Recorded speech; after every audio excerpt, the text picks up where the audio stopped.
నడిచినా కూర్చున్నా మోకాళ్ళ నొప్పులు వస్తున్నాయా? ప్రాణ పెయిన్ క్లినిక్ లో అధునాతన చికిత్సతో మోకాళ్ళ నొప్పులు తగ్గించుకోండి. హాయ్, వెల్కమ్ టు మనం టీవీ. నేను మీ కట్టాకార్. మనతో ఉన్నారు ప్రముఖ అనలిస్ట్ అంకంరావు గారు. సార్ నమస్కారం.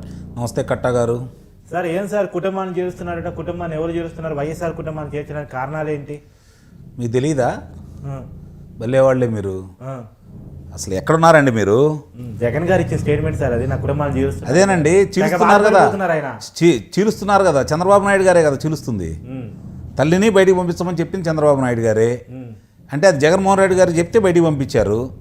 చెల్లిని బయటికి పంపించమంది జగన్మోహన్ రెడ్డి గారే, పంపించింది ఆయన. పంపించమంది చంద్రబాబు నాయుడు గారు. వివేకానంద రెడ్డి గారు నచ్చేసింది చంద్రబాబు నాయుడు గారే కదా. అంతేనా? అయ్యో మీరు చూడలేదా ఆ రోజు సాక్షి పేపర్లోనూ 20,000 కోట్ల రూపాయలు ఆస్తా కదా, డబ్బులు ఇస్తే నువ్వు ఏమైపోతావురా నాయన, డబ్బులు ఇద్దని చెప్పింది కూడా చంద్రబాబు నాయుడు గారే కదా. అంతేనా? అయ్యో భలేవాళ్ళే. మరి ఆ రోజు నారాసుర రక్త చరిత్ర అని చెప్పని సాక్షి పేపర్లోనూ సాక్షి వారి యొక్క ప్రసార మాధ్యమాల్లో పుంకాలుగా దాన్ని రాసింది వాళ్లే కదండి. ఆత్మహత్యగా చిత్రీకరించింది వాళ్లే కదా. మామూలుగా హార్ట్ అటాక్ అని చెప్పింది వాళ్లే కదా. తర్వాత కదా వరుసనే ఒక్కోడొక్కడు బయటకు వచ్చేసి వివేకానంద రెడ్డి గారి కుమార్తె సునీత గారు వచ్చేసి ఇది అనుమానంగా ఉంది పోస్ట్ మార్టం చేయమంటేనే కదా విషయాలన్నీ బయటకు వచ్చింది. ఆ రోజు కూడా నారాసుర రక్త చరిత్ర అని చెప్పి చంద్రబాబు నాయుడు గారి మీద మార్చారు కదా. మళ్ళీ దాన్ని తీసుకొచ్చేసి ఆమె కూలంకుషంగా ముందు వీళ్ళ మాటలు నమ్మి నిజంగా వాళ్ళు ఏమైనా చేశారేమో ప్రతిపక్షాలని భావించి, కానీ వాస్తవాలు ఒక్కోడొక్కడు బయటకు వస్తున్న తర్వాత ఎదురు తిరిగి ఈరోజు ప్రపంచానికి ఎవరి ద్వారా ఈ హత్య జరిగిందని చెప్పి తెలియజేసింది సునీత గారే కదా. మరి సునీత గారు అంటుంది కూడా నా చంద్రబాబు నాయుడు గారే కదా. అంటే కుటుంబంలో ఎవరు ఈ ఆంధ్ర రాష్ట్రంలో ఏ కుటుంబాలను చేల్చాలన్నా కూడా ఆయనకే సాధ్యం. మరి ఆయన పక్కన ఎవరు వచ్చి చేరారు? ఏ కుటుంబం వాళ్ళు వచ్చి ఉంటున్నారు?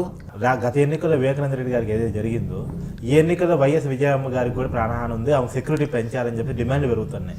చాలా జరుగుతాయి అని చెప్పి ఊహాగానాలు ప్రజలు అనుకుంటున్నారండి కట్టా గారు. ఇందులో కాదు, ఆ వైపు ఉంటే నిన్న విజయం గారితో జగన్ గారు భేటీ అయ్యారుగా. అంటే అక్కడ బెదిరించారా, బతిమాలుకున్నారా? సామధాన భేద దండోపాయాలు ఉపయోగించాలన్నారు కదా.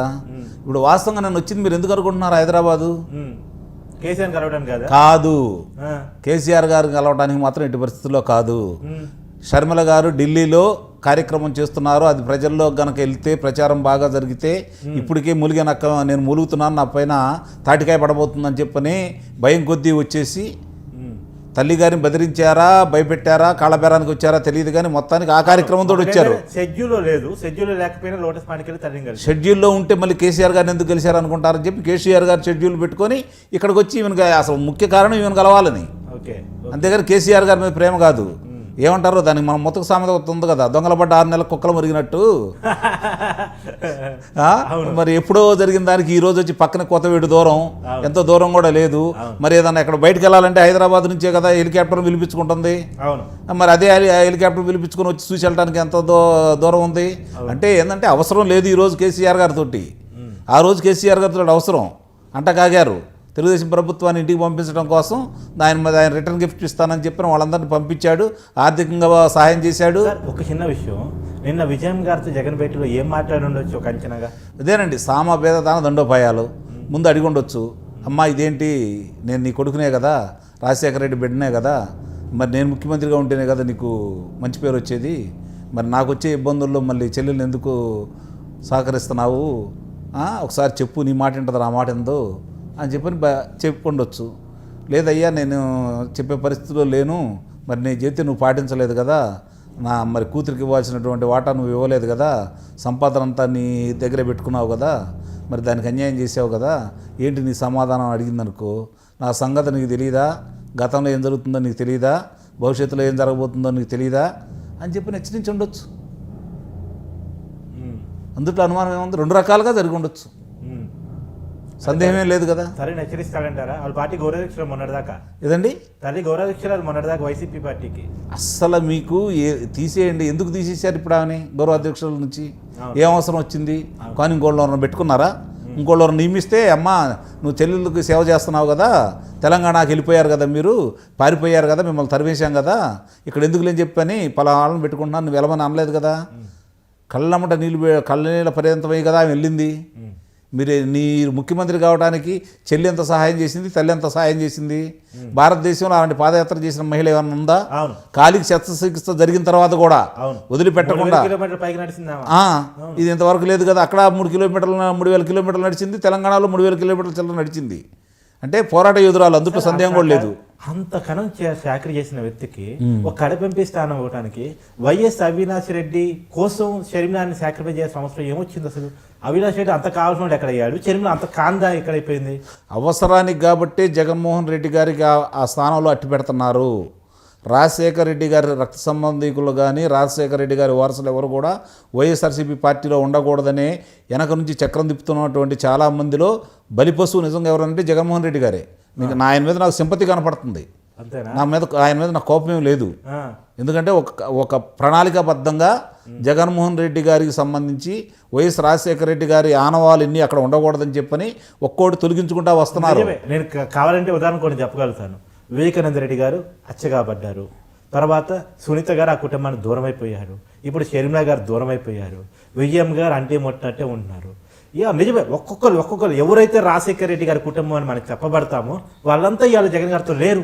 రాజశేఖర రెడ్డి గారి అభిమానులు, వీరాభిమానులు, రాజశేఖర రెడ్డి గారు అనుచరులు కూడా ఉండలేదు. మీరు ఒకటి గుర్తుపెట్టుకోండి. సీతారెడ్డి రెడ్డి లేరు, మంగళగిరి ఎమ్మెల్యే ఆర్కే లేరు, వీరంతా రాజశేఖర రెడ్డి అనుచరులు. అదేనండి నేను చెప్పేది. ఆత్మ లేదు, పరమాత్మ లేదు, ఆత్మ కూడా లేదు. మరి ఇవన్నీ కనపడతానే ఉన్నాయి కదా. ఇక్కడ చాలా ప్రణాళికబద్ధంగా అంటే రాజశేఖర రెడ్డి గారి యొక్క పేరు ప్రఖ్యాతులు ఉపయోగించుకోవడానికి జగన్మోహన్ రెడ్డి గారిని అడ్డం పెట్టుకున్నారే తప్ప జగన్మోహన్ రెడ్డి గారి మీద కూడా వాళ్ళకి ప్రేమ ఉంటుందని అయితే నేనైతే భావించట్లేదు. అదే జగన్ బాధితుడే నిస్సందేహంగా. అందుకే కదా పరదాల చుట్టూ తిరుగుతున్నాడు ఆయన. ఆయన అంత భయపడిపోతే పరదాలు పెట్టుకొని తిరుగుతాడు. అంతేనా? ఆయనకి ఏం అవసరం అండి, మిగిలిన వాళ్ళందరూ తిరుగుతున్నారు కదా. ఇప్పుడు జగన్కి రక్షణ కావాలంటారు. నిస్సందేహంగా. ఇంత ముందు లెక్క జనంలో పోయే పరిస్థితి లేదంటారు. ఇంతకు ముందే అధికారంలోకి వచ్చిన తర్వాతే లేదు కదా. ఇప్పుడు అన్ని సర్వేలు చెప్తున్నాయి. మరి ఇప్పుడు అంటే అధికారులు ఉంది కాబట్టి ఆయన చుట్టూ సెక్యూరిటీ పెట్టుకోగలుగుతారు. రేపు అధికారం నుంచి పోతే ఆయన ఇక్కడ ఉన్నాడు కదా, అలాంటి వెళ్ళిపోతాడు కదా. అని వెళ్ళిపోతారా? అంటే అపోజిషన్ లీడర్గా ఉండరా ఎవరు?